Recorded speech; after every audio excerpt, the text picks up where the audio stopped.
Bonjour, Travis Macy here. Thanks for tuning in. I want to talk a little bit about motivation.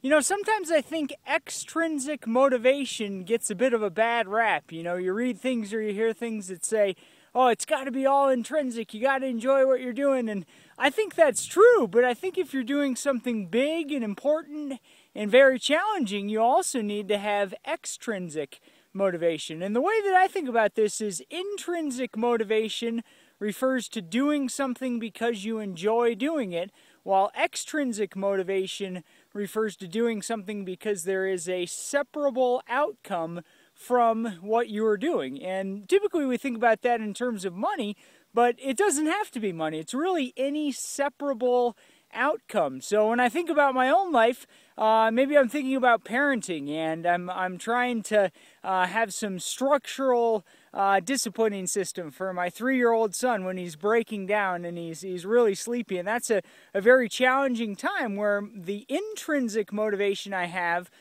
to love my son and to spend quality time with him, that's starting to tire a little bit at that moment, and I have to go back to the extrinsic motivation, the separable outcome. So in that case, the outcome could be, well, I know that if I persevere here, this is going to help my son develop more maturity and be more prepared for school and eventually be an adult who's better prepared for the world.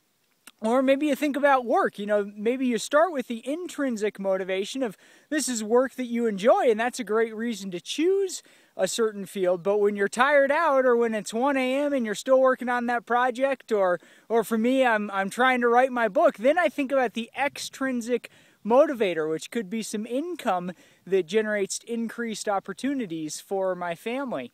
Here's one thing I think that's really cool.